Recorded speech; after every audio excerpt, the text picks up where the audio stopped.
cars in there than there used to be. Right. So does West Dallas still have a mascot or no? No, okay, it's just Tosa. Tosa in the city of Tosa Milwaukee. does, yep, yeah, but not Milwaukee County.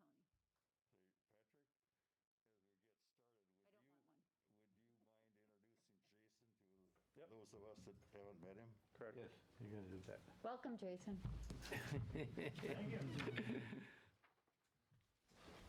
We have a number of key people here tonight. I mean, other than us? Key, you said key. All right. Excuse me, can I have your attention, please? The April 13th meeting of CDA, will please come to order. Take roll call, please, Patrick. Wayne Clark, Yes. Karen Gale, Here. Jim Lazinski, Here. Don Niemer, Here. Alderperson Weigel, Here. Alderperson Haas, Here. Jerry Motter. Here. We have a quorum. Thank you. First item is to approve the meetings of our previous meeting. Can I have a motion, please? Second. All in favor, say aye. Aye. Minutes stand approved. First item, item 2, annual, I can even read that. Annual election of chairperson and vice chairperson. Oh, we have an official business? I thought we did that. Yeah. My staff, it's an annual thing, so they put it back on the agenda. Our staff said it's the time to do that again, per our bylaws or, so. We just skipped a couple of years, that's all. Yeah. I nominate Jerry Motter as chair and Wayne Clark as vice chair. I'll second. Thank you, I accept. We have to vote first. Yeah. Thank you. Well, accept the nomination. Oh, you accept the Amenable nomination? to it also? Okay. I will try to do the best I can You have to have a if I get elected. call or eyes for that. You have a roll Thank you. call for it. Roll call? Yeah. Could you please take roll Are call? we taking this as a unanimous ballot, the two Yes, of them? yes, Okay. unanimous ballot. Secret. I Unanimous. thought it would be secret. Secret ballot? Okay, so Wayne Clark, Yes. Karen Gale, Aye. Gerald Motter, I only vote for Wayne. okay, yes. Jim Lazinski, Yes. Don Niemer, Yes. Alderperson Weigel, Yes. Alderperson Haas. Aye. Motion passes. Congratulations. Thank you. The election Congrats. passes. Okay, that was Thank you. contentious. That was. Okay, item 3, resolution to approve the development agreement by and between West Dallas Brewing Property LLC and the Community Development Authority for the sale of land and establishment of a brewery at 6749 to 5100 West National Avenue, 6700 West National, and 6700 West Mitchell Street. Patrick, you have the Mr. floor. Chairman, members of the authority, a couple of things, housekeeping. The owners of the brewery are here tonight, John and Opa, Adam and Kyle. They're in the back here. They have the ownership partnership of the brewery. And Dave Kirscher, who's our consultant that works with our economic development team, but is supported through FIRE, our New Market Tax Credit entity. And he provides one-on-one counseling to businesses that help formulate their business plan to get the necessary private bank financing to help make it bankable. And he's done a lot of work with the three guys here and putting the package together to get, I think through the last year with COVID, we submitted a packet to 25 different banks and ended up getting Citizens Bank to help provide private financing for the brewery. But I'm going to outline the development agreement and how this was structured here this evening. CDA has prior had a public hearing on the sale of the land and has agreed to sell the land. Tonight, we're doing the development agreement. So the land that is in question for sale, let me go here. Well, this is the outline of the brewery, elevation from National Avenue looking south, and this is the proposed site plan. It entails 3 parcels. There's a 0.47 acre parcel that the CDA owns along National Avenue, and then we purchased the Perfect Screw building, I think around 3 years ago. Yes. And then we had a part of the Milwaukee ductile purchase. The parking lot is located to the south of this site, just south of this arch or railroad spur. We own that parcel as well, and they're purchasing a portion of that particular site. So it's around a $3.3 million budget all in. The appraisal is around almost $1.3 million, and the purchase price for the site is around $500,000. The name of the brewery is Oak Brewing Company. Here's the outline of the parcels I outlined just previously, the 3 parcels. The main access point will be on 6771. This is the property that's also owned by the CDA that we're working with another developer. The idea here is to have a shared access drive through here as well as shared parking in these particular areas to have pedestrians cross, maybe they visit here, maybe they visit the brewery, but one singular driveway to help both sites. Through the developer agreement, we've outlined that they would provide bank financing and equity. They would construct a brewery and entertainment venue, purchase the site for $500,000, have shared parking, and then the easement agreement and cross easement as I just mentioned. Here's another angle of the proposed brewery. We can skip that one. At the end, the level of city participation for financing on the project, we outlined before that there were some soil costs on the parcels to get them to DNR standards and closure. What we discussed with the developers that we would support the incremental costs of dealing with those soils. So we actually negotiated with the DNR in some aspects to reduce the amount of cap that was necessary, and we went from 160, we got it down to around 102,000, and we agreed to pay for those costs, as well as one of the issues was the volleyball courts and excavation of dirt in that particular area. The volleyball court will be raised to help keep those soils there, and it saves on costs for both parties.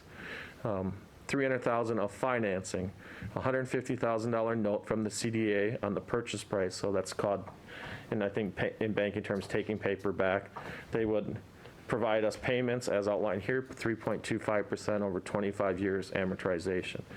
The amortization is important because it lines up with the SBA financing through Citizens Bank, so we have to kind of match those terms. And then the $100,000 economic development loan is from TIF funds. This property is in a TIF. It's the same terms, 3.25% at 25. $50,000 CDBG loan. Along National Avenue, we have a program, it's called the In-Store Program, to buy equipment for niche type of businesses, to attract these businesses to the corridor. And we agreed that we would provide that. That's a forgivable loan over 5 years. So 20% of it's waived on the anniversary that they're open. And then it's interest-only payments, and then it just, it goes to zero balance in 5 years, as long as they're operating. And then the particular project was brought to us through a real estate agent, and we agreed to pay the commission for that. And then to get to the final case closure with the DNR, there's around $5,000 in expenses. The 2 other items that are important to note is that there's a mainline utility, which we've outlined previously. Here's the brewery site.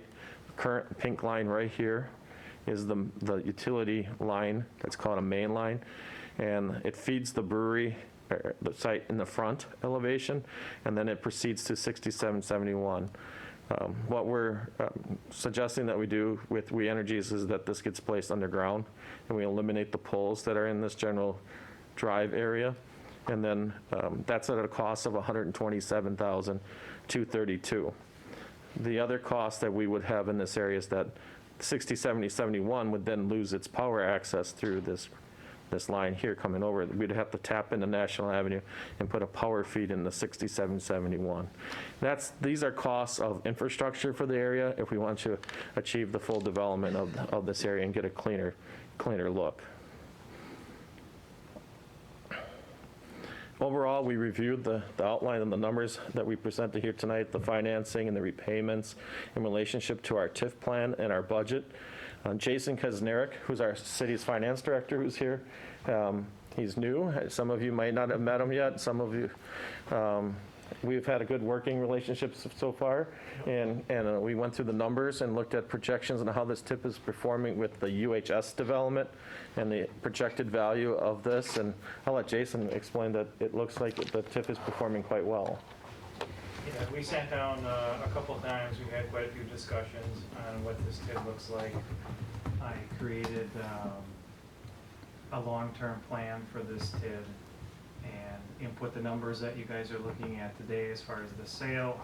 And we also even did, projection looking forward, like what if kind of thing. So in my opinion, the TID looks healthy and that this is an acceptable plan. Right. And then based on the UHS value, that we'll have future capacity within the TIF to be able to address the 6771 property. And we'll give an update on that project here a little bit later. Our recommendation tonight is to approve the development agreement. This is the destination type of use that will help support the apartment development within the corridor, the neighborhood type of plan. It's a sizable project that is leveraged through private financing and equity, and it'll bring new jobs to the corridor, which are important. So gladly answer any questions you may have, as well as the brewery owners, again, are here if you have questions, as well as Dave Kirscher, who reviewed the financials and everything with us. I'd move approval. Second. Then move approval in second. Yeah, All in Mr. Chair. favor? Yeah, Go just ahead. real quickly, I say, yeah, Patrick, you got it right there. The last three things are the three things we want. Destination type use, sizable leverage development, new jobs, that's all great, so. Okay. I have- Good. Go ahead, Alderman. So 7-day-a-week business, 7 days a week? 7 days a week with lunch? Most likely 6. Yeah, operating 7 days a week, in production 6 days a week. 6 days a week. And ballpark, how many FTE, how many jobs? In the first 2 years, we're hoping to achieve about 12 full-timer equivalents, and then that'll continue to grow as the business develops further. And additionally, at least 8 part-time jobs. Yeah. And on that forgivable loan, the 50K, that's 20% a year, that's just as long as they're open, that's not tied to job creation. It is tied to job creation. But that sounds like it's well within what that Yes. would be. They're covered more than. And do we have long-term thoughts on the railroad tracks? Because the railroad kind of separates this property from the property to the east. Yeah. And if we could, and If you look at the site plan here, Well, one obviously, thing because of the nice sidewalk. along the spur Yeah. is they are thinking in the future of this sidewalk, That's actually part of our plan to add the sidewalk. so that it will connect And to so the that if that's- parking. If that spur gets abandoned Right. or made into a bike path or something else, it would be a good connection to the neighbors to the east. to the Right. apartments. Right. Okay. They also, on their plan, they have a bike rack on their plans. We also had created connections so that it lines up with the front door of the proposed, what will happen with 6771, so that people can walk over, have a beer, or come over here and visit a distillery maybe. And then walk over to the farmer's market, maybe get a cup of coffee. So you get the trifecta of all your vices in this area potentially, so. Hey. No gambling. Yeah, no We can gambling. work on that. Yeah. And as a It's a brewery, little longer it walk would to be, Potawatomi. it would be beer only, or is it, or meads and? It's only, it's maybe ciders. Beer to start. Yeah. We are talking about the idea of eventually trying to get a winery license to do. Ooh, that'd be good. cider, Yeah. But our main focus will be beer. And a seltzer would be covered under the beer license. if it's a Seltzer is under beer. Beer license. Yeah, Seltzers are hot right now. Any other questions? If not, all in favor, please say aye. Aye. Opposed? Ayes have it. Resolution passes. Congratulations, gentlemen. Thank you. Oh, timeline. We'll go to item 4. Yes, you have one, okay. I got it. We have our equipment down payment down, so that's being engineered as we speak. Yeah. The timeline's looking like hopefully August to September, Oh, we should be able to okay. get open. But it's a lot up in the air as far as, A lot. manufacturing, our equipment and everything like that, so. Our timeline with the development agreement, again, it's on safety development tomorrow night as a committee, and then it'll go to the common council on the 20th, and then we hope to close on the sale of the property by the end of the month. So, and that's the kind of the plan right now. I don't know, that safety development committee could be brutal. Who's on that? Okay, Three of us are here. thank you, gentlemen. We'll go to item 4, resolution amending a line of credit agreement between the Hotel Ventures LLC and the Community Development Authority of the City of West Dallas. Patrick? Members of the authority, when we structured the hotel with the Hampton Inn and Suites, what part of the financing structure for the GAP was that we provided a loan or a line of credit, $350,400. The maturity of that date of that line of credit was April 1st, 2021 here, and we all kind of know what's going on with the COVID and the whole hospitality industry. Their operations have been severely impacted. They're asking for an extension of that because there's a balance due of 100 and some thousand, I think it's 121,000 due, and they're asking for an extension of 1 year of that line of credit. I don't see any real financial impacts to our TIF or anything like that because of that. We thought that, and they want to continue the same payments that they're at, and that is fine. I reviewed that with Jason today and talked about that, and we recommend approval.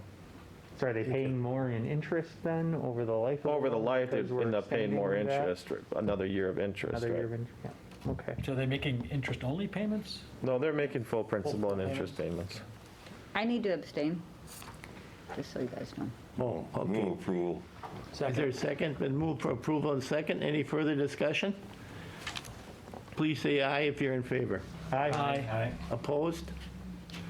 Resolution passes, Patrick. And Karen's abstention. Carrie, Yes, and one we noted abstention. that for the minutes.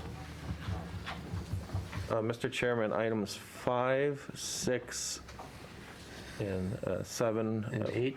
And 8 we have for closed session. Just quickly, item 5 is the discussion on 81st and National. Just wanted to show you the site here in public, that it is the former Happy Hobby site, which is a grass lot today. And Pyramex Bank, which is on the corner of 80th and National, is currently for sale. It's not occupied. They closed that branch. So this is an area that's considered for development. And I think the other items will be in closed session. We can go to item 9. We can act on those after closed session. Okay, consideration relative to report on redevelopment initiatives. Patrick, you have the floor. You want to talk about this one? Yeah, this is thank you. This is an update. Yep, to the, this is the property immediately west of the Old Brewery site, the former Kearney Trekker building, 6771 West National Ave. This is the one where it sort of showed the sidewalk sort of leading to the front door here. And one of the reasons we have that going on is we have a Whitico Development Group. We have an LOI with Whitico. They're currently working on plans to restore that building, looking at potentially getting new market tax credits and reusing and preserving that building. They have one of the big challenges they have are the windows. It's majority of the building is glass, and how do you restore all that old glass? Most of the cost is going to go into that. They have a unique. They have a submittal into the Department of Energy that is looking good. It's not a guarantee that they'll get it, but that could allow them to get some grant funds to do something to preserve those windows and save some dollars and do some good energy work as part of it. What you see in the plan, this is a floor plan of the space that they'd given us last week. What you see in the red here, this is the first floor of the space, is some of the main entrance would essentially be right here, sort of coming right off the Old Brewery site to the west, or sorry, to the east of this site. So you kind of could come through the front door. This is a distillery that they have created a partnership with. That's everything in red is the distillery. The green area is the seating for the food vendor spaces. They have 4 spaces notched out for food vendors, so they have sort of a an everyday kind of use where people could come in and interact with this cool historic building, hang out and just check out. They would the food vendors are meant to be sort of lower rent kind of users. It's not meant to be this big formal type of operation. So it's going to be a little higher risk, lower rent type users in there is their current plan. So that's taking that part of that space. And then as you sort of go to the back of the building towards Mitchell Street, you'll see this is the kitchen incubator space, sort of a shared kitchen space that they'd be looking to have, and we're hoping to help assist with and with that space. The major event space is actually now moved up to the 2nd floor. They have a partnership with Ivy House. They have a couple of event spaces in Milwaukee, really good reputation. And so they're excited to use this second floor area for the event space. And then they would sort of complete that second floor space with an office space. They have an office user that's, I think, currently in the 3rd Ward that's interested in occupying the space. Who knows what it will end up being as time goes on, but they've seen interest in it, so that's the way they're programming it. All this could change, but this is the plan where we're going forward with right now. We're waiting on a pro forma numbers from the developer updated. We have a first take. Now we're trying to get a new one to see where the rents are all in. And once we have that, and then status of the energy grant, we can start formulating the whole overall development. Now, it's been a little longer because of COVID with the food industry, but I think by summer, we're going to be into a development agreement, and I think that lines up with just a little longer than the expected timeline that we had, so.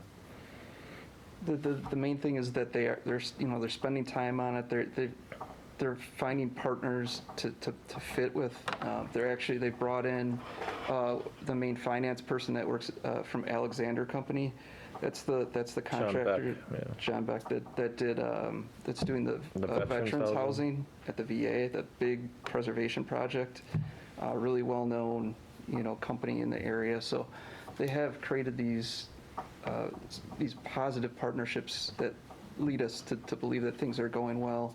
And so what we're just looking for now are sort of the latest numbers so that we can figure out how we can help them and how we can make this deal work. It's most likely going to be a form of historic tax credits, new market tax credits, and then some other things that might have to, get creative to infill. And the reason why it says up that we use this at administrative task force this morning, one of the unique things that'll have to occur here is how do we deal with the liquor licenses in the different premise areas of this? And it's just something we'll have to work through. Garver Feed Mill, it works at the public market downtown. So we'll just have to figure out how that all gets structured. We just brought that up to attention this morning so that the clerk's office is aware that this could use multiple licenses at some point. And they serve into a shared space, that's the problem. Yeah, potentially. And have bottle sale with the distillery, so. Go ahead, Mr. Clark. Thank you. Well, this is getting rather long in the tooth. We've been talking about this and talking about it. Are you doing anything to market it to somebody else to look at options? We can't right now because we're under a letter of intent. For how long? I think I can check into that. Well, I think it's a few more months at least. This is the second. This isn't Baum. This is not the place out of Chicago. This is. I understand. Okay. Yeah. So they're not off their timeline at this point. Not to say what's going to happen. But. We have, I think, monthly calls set up with them so that we can monitor the status. They did set us the letter of intent for the event space. So we've had them, actually the ownership of that group on the calls. So they're bringing the right people to the discussion. So it's going to take a long time. Well, we've been under COVID for the last year, so, I mean, in the hospitality industry, it's a challenge, to work with the different funding sources. But we pay these people a lot of money to handle challenges. Well, yeah, but I mean, you can't change COVID. Well, we're working this, making sure that this is. I think to get Whitico on board during COVID was a win. Yeah.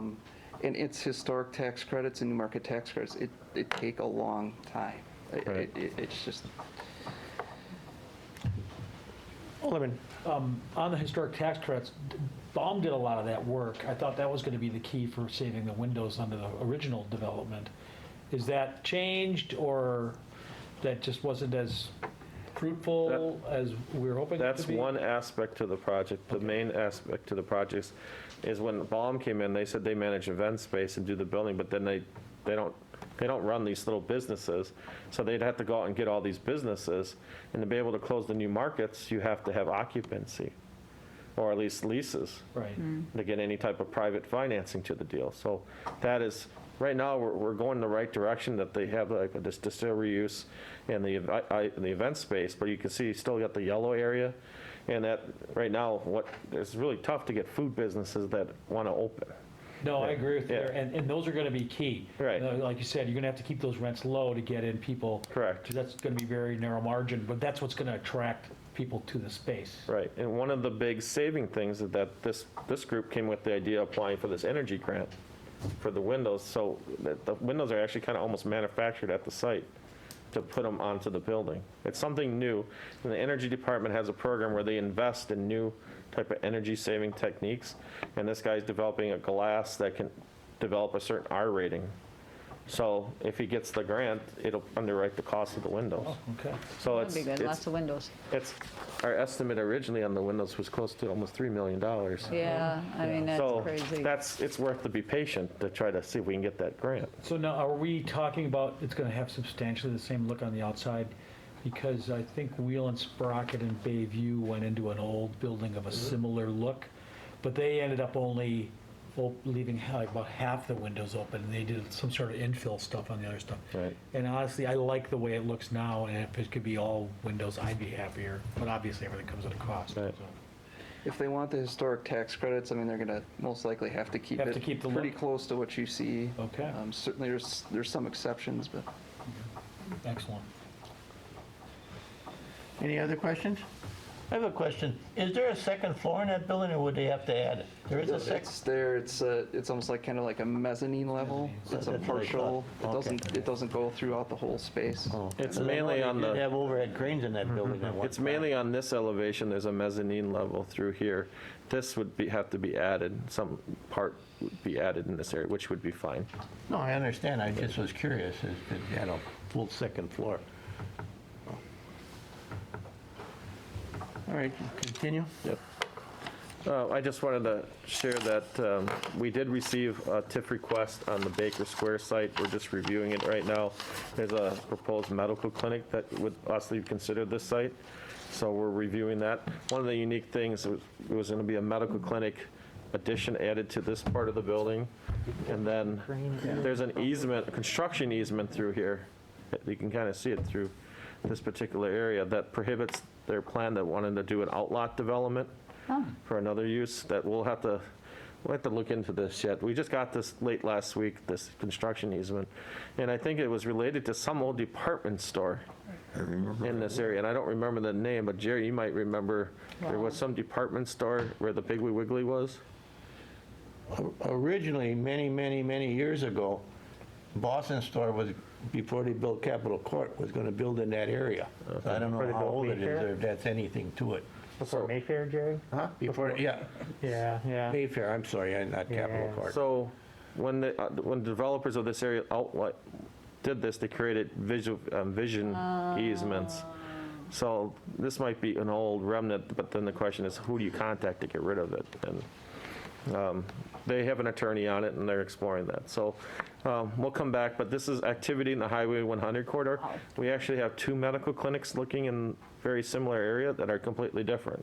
Both are around 12 to 15,000 square feet, and both are around $6 to $7 million in value. So if you remember the Highway 100 study, one of the top things they said the work to attract was medical type of uses. So So would they tear it down? most of it would be Yeah. torn down, like most from here It's old. would be removed, and then they would add on to this Yeah, the back. for the building, and then this is where the outlot was going to, like some sort of national food tenant or bank with a drive-through. Because we don't have enough of them. No, you can always have more. And then on the motor casting site, we've kind of talked about this site before. We did have advanced manufacturer, I believe, has acquired the warehouse building and the office building. A CSM has been submitted to bifurcate this part of the land off. And then we have these two parcels, or a good portion of 1323, the 6,500. And we met with a group on Thursday that came to us through the company that owns motor casting site. And they asked us to follow up with them, and the gentleman flew up from St. Louis. And they have interest in buying the remnant, actually not buying, but cleaning it up and preparing it for development. The company, it's called Aton. They have a track record. They work with a group called Green Street. So we just started conversations. I just wanted to, it's a positive to see this level of investment on a brownfield site that they might be exploring.